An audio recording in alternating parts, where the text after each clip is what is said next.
There's nothing quite like a perfectly cooked steak, full of flavour with a caramelised crust and melt in the mouth texture. You can easily barbecue mouth-watering steaks on your Weber Pulse.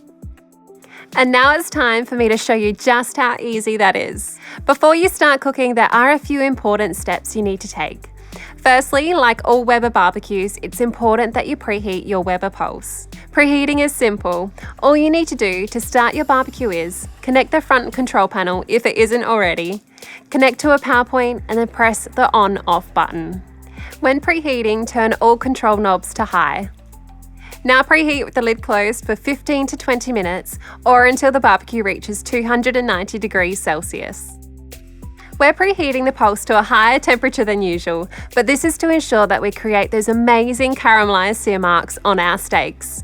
When you're cooking good quality steaks like these, all they need is a little olive oil and a seasoning with salt and pepper all over. Something to keep in mind is the more marbling the steak has, the juicier and more flavoursome it will be. Once the barbecue has reached 290 degrees Celsius, place your steaks onto the cooking grill.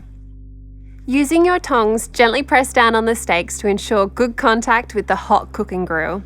Close the lid and cook the steaks for 5 minutes per side to reach medium. See that beautiful smoke that is created from the steaks cooking away?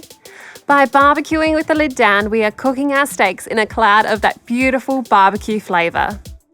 After 5 minutes, open the lid and turn your steaks over, remembering to close the lid again.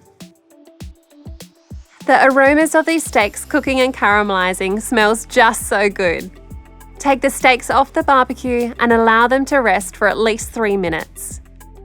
This gives the steak juices time to redistribute, resulting in a juicier steak. There you go, perfect medium, and you can see how juicy and tender the meat is with that sensational flavoursome crust. To finish it off, we have also prepared a delightful horseradish sauce to pair with our steaks today. Remember, for the full recipe or more information, please see your barbecue handbook or visit our website.